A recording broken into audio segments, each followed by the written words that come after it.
What is going on, moms and dads? Welcome to another episode in our NFL preview series where we go division by division, try to identify fadeable narratives, the ride teams, the fade teams, whatever else the dads are feeling heading into the 2022 NFL football season. Whether you're listening or watching, make sure you follow our Twitter at FadeUSports. That's really where the most fun happens. Through the Twitter, you can get the link to our YouTube page where these videos are posted. Make sure you subscribe to our TikTok as well. That link is also available on the Twitter. And make sure you subscribe to the pod. We have a guest we're recording with tomorrow. We have another outstanding guest next week. So we got some really, really good pods coming up. So make sure you are subscribed to the Fade U podcast. And again, all of those links can be found in our pinned tweet, which again is on Twitter at FadeUSports. Today, we are previewing the good old NFC North. I think, did Chris Berman used to call it the NFC Norris? Is that what he used to call it? The Norris division? Is that right? Old I don't remember. Oh, man.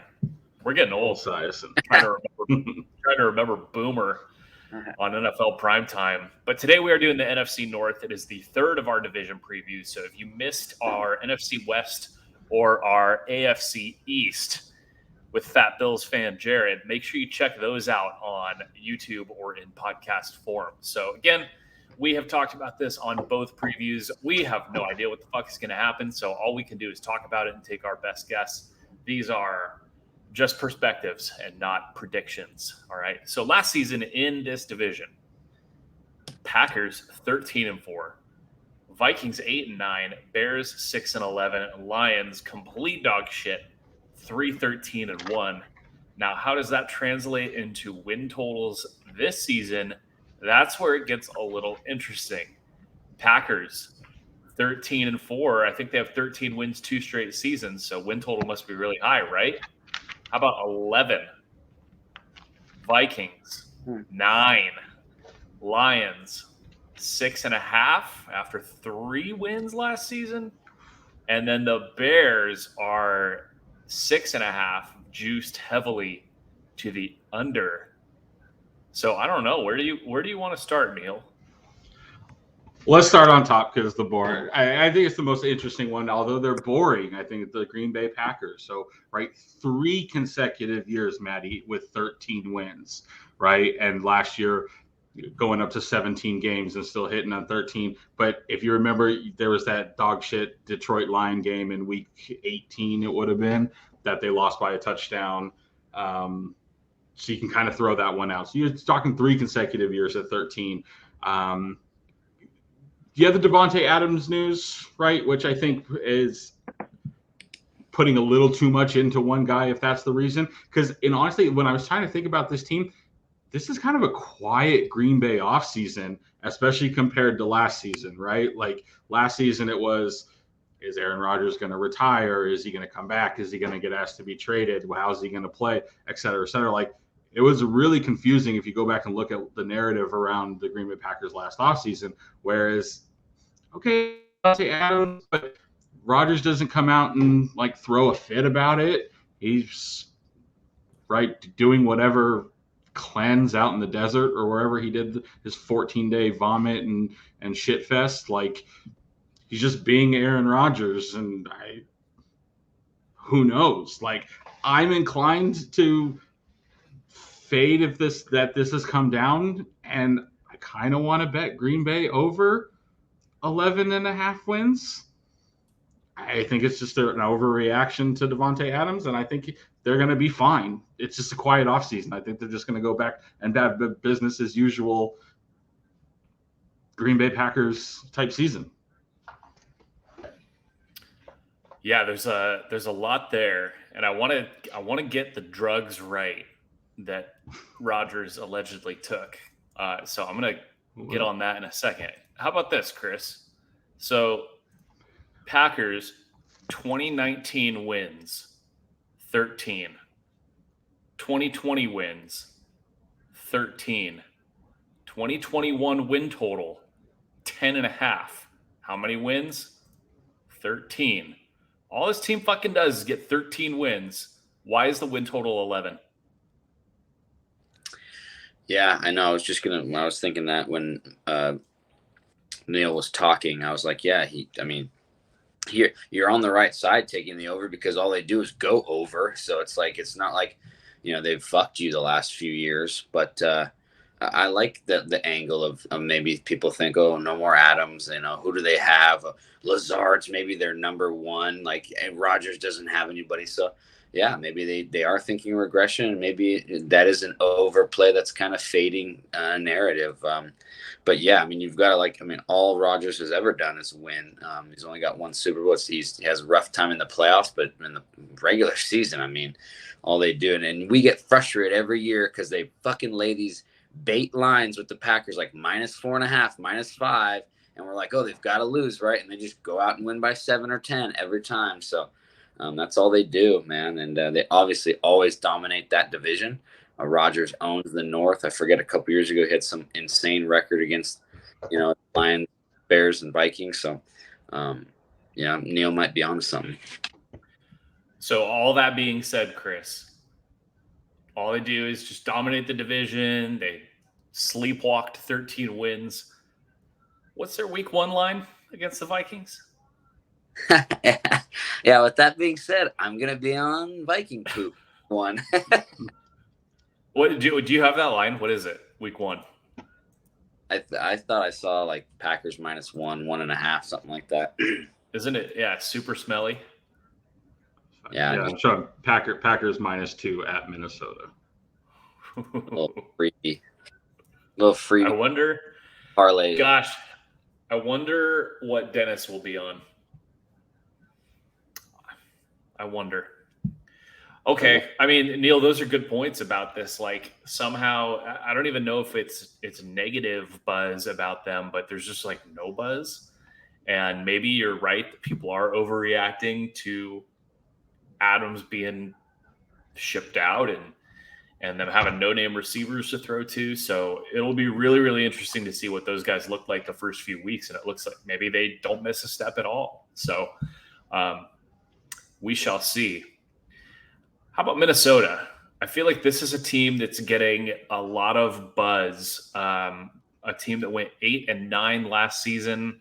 The win total is set at 9. I think there was a lot of negativity around the end of Zimmer's tenure. It seems like people seem to think that this new coach from the Rams, is it O'Connell? Kevin O'Connell, right? Yep. Mm-hmm. Is going to bring some life into that offense. And, oh, man, Kirk Cousins could have a crazy passing year. Justin Jefferson could be the best receiver in football. And I don't know how to feel about the Vikings. Seems like there's a little bit of hype. And I really don't know if it's justified. I think people are making a lot of assumptions. What do the dads think? How many primetime games does Kirk get this year? Yeah, Kirk. Yeah. I guess that's what you got to look out first, right? How many times does old Kirky have to wait around all day? Yeah.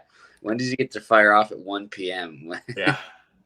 Yeah, I'm only seeing 2. I only see 2 prime times.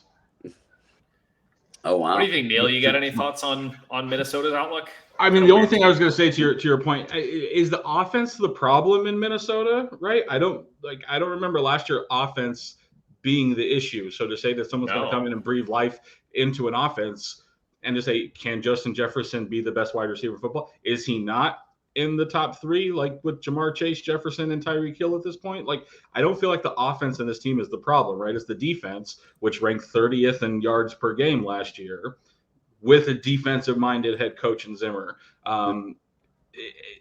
Minnesota to me has always just sort of been like a weird conundrum, and I think for me, at least, Kirk Cousins has been just this weird conundrum that I've never been able to figure out and have just sort of historically stayed away from. But right, you say like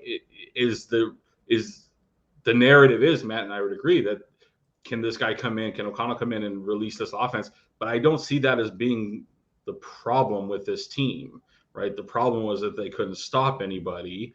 At the end, it doesn't matter what your team does if you can't stop anybody when you're going up against, the likes of an Aaron Rodgers or something. that to me is the problem. And when you're talking about, a win total at 9 and you have to go then 10-7, if they can't make improvements on defense, I don't think this matters, regardless of what you said of the offense, because the offense to me has not been the problem the past couple of years with this team. Yeah, I guess we'll see what happens with the defense. I mean, if the defense is bad again, I almost think that this could be a team to look for overs on. If they have a ton of talent on offense, they play in a dome. If the defense is dog shit, then these guys could be in some 28, 24 games. And if there's totals in the high 40s, maybe they land in the low 50s. I guess we'll see. Yeah, I have heard people say that this could be a dark horse sleeper team to come out of the NFC, where the NFC's a little bit weakened, where it's really only the Rams and maybe the Bucks, and whoever comes out of the East, the Vikings could be a little bit of a sleeper. So I guess we'll see if it's justified. To your point, Matt, yeah. Minnesota was 11-6 to the over in their games last season. So they were the one team. Everyone else in the NFC North had an over-under record below 500. This was the one team that the overs hit in 11-6. And to that point, you have a terrible defense with an offense that can go down and really should be able to score a touchdown at any point. Week 1 total against the Packers, 48. Chris, over, free money, right? There you go, Dan. Packers to the over. What?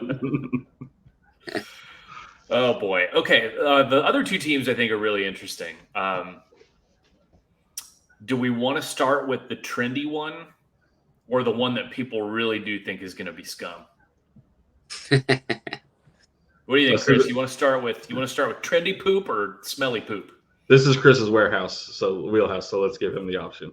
Let's go with the deep dish cheesy pizza town. So they, I think people think that this might be one of the worst teams in the NFL. Really? And wow. Yeah, I'm hearing a lot of stuff about how the Bears' offensive line might be the worst group in the league, how their wide receiver group might be one of the worst groups in the league, that this team has done nothing to help out their second-year quarterback that this group didn't even draft, and that they are tearing the whole thing down, and this is going to be a multi-year rebuild. I mean, the under 6.5 wins, depending on where you look, is juiced pretty heavily. I think at DraftKings, they're minus 190 to the under 6.5. Wow. I know Chris is going to be on the Bears a lot. What do you think, Chris? I mean, is this a team that everybody has written them off so badly that there's going to be value on betting poop? I was going to say, you just sold me on the over 6.5 wins right there. They're supposed to be the worst. They never did anything. Sign me up, baby. Yeah.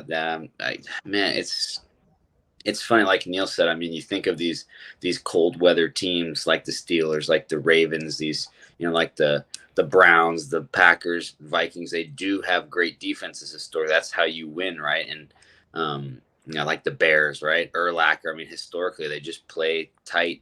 And so you think if they can play D and they can figure out something on offense, maybe they can hang in the 2017 games and stuff and get a couple wins. So, yeah, I mean, I'd love to see.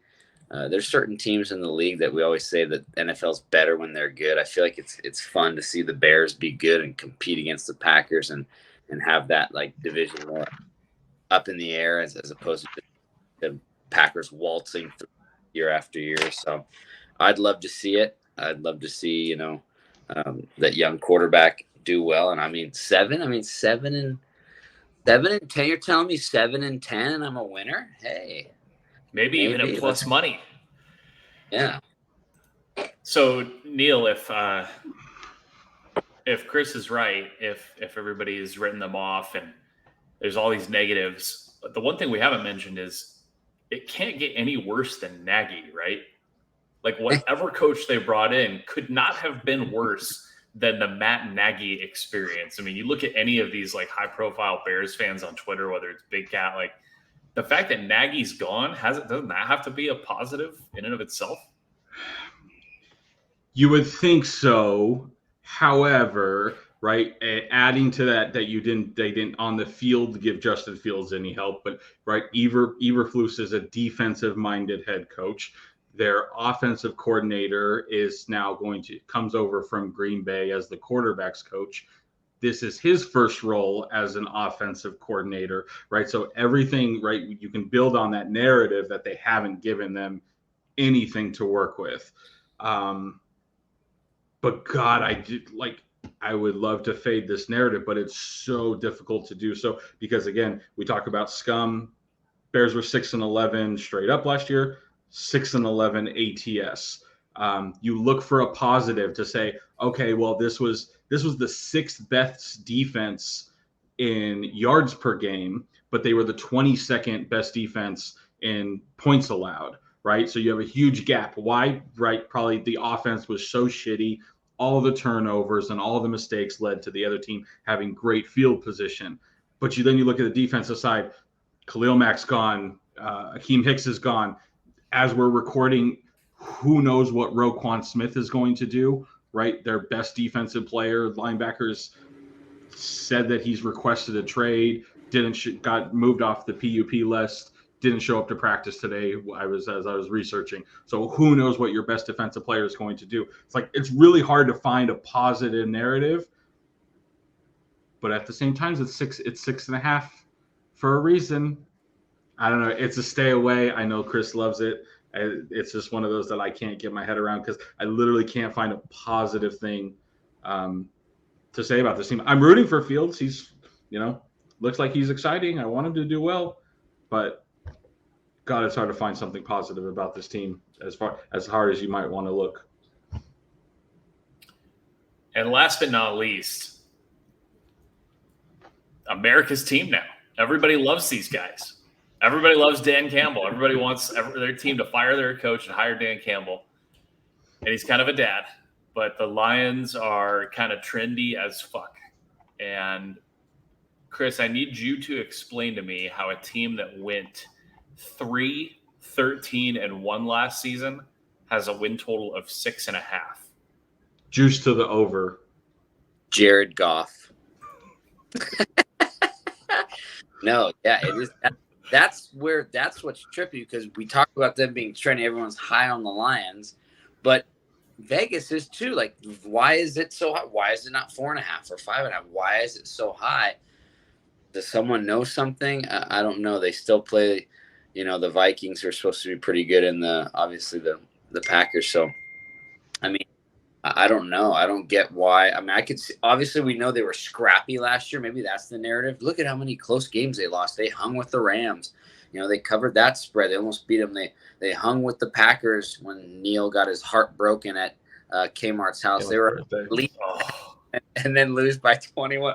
I mean, look at them, right there. Don't forget the Tucker's 67-yard field goal. Yes, they should have beat them. They should have beat the Ravens, and they lost on Tucker's massive field goal to lose by 2.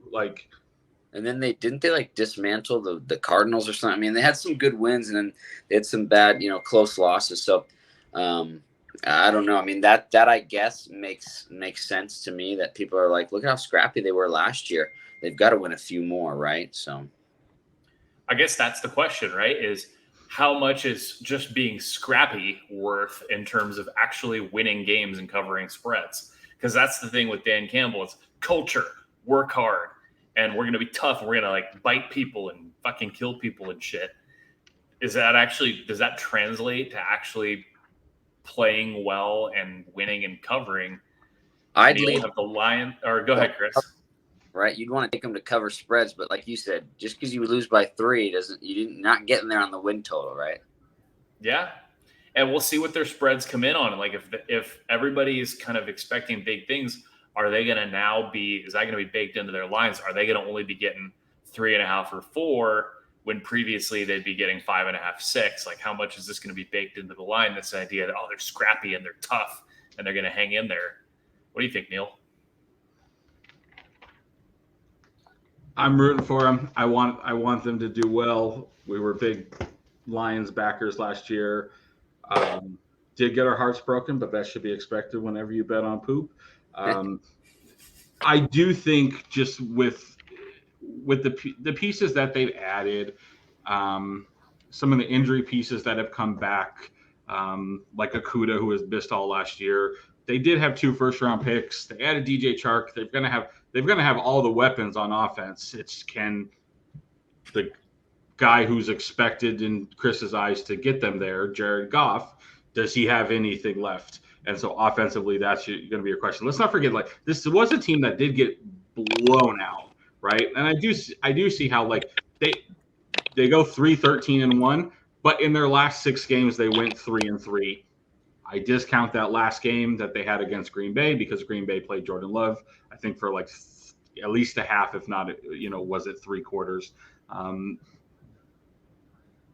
It worries me if they weren't on Hard Knocks and it was a 6.5 and over. I would actually like it even more because I would feel that they weren't overly trendy. But I just keep hearing people that said, after last year and having to watch Mike McCarthy on Hard Knocks, that they were never going to watch Hard Knocks again because it had completely lost its luster. And now from people that I respect and that I listen to, they say Hard Knocks is like a must-see event now because of Dan Campbell, because of all the guys that they've done and what they're doing this season. So it's sort of has that narrative and putting them on the map. I think a lot of people will be rooting for them. But I mean, you can look at week 1, the Eagles, who's everyone's high on the Eagles, and Detroit's at home and they're only catching 4. Ooh, is that up to 4? I thought it was 3.5. Okay. It's up to 4. Yeah. They saw it last I saw it. I got it up now, but so I just feel like it's going to be a very trendy team all season. And like I said, could have a premium. They were 9-8 to the, ATS last year. I would hearken that this is probably going to be very similar with Minnesota. I think the offense can kind of gel. We saw it at the end of the season with St. Brown. I think this could be another over team that's going to have a lot of struggles on defense and a very young defense, but offensively, they should be able to move the football. Well, it's funny because you mentioned that spread, and obviously we know what side we're going to be on, and we know what side the public is going to be on. So it's funny that's like it's a trendy over, yet almost every week on Sunday, we know where the public's going to be with the Lions. So it's like they think they might be able to get there, but they still think on a day, the Eagles by 4, yeah, that's over the Lions, yeah. So.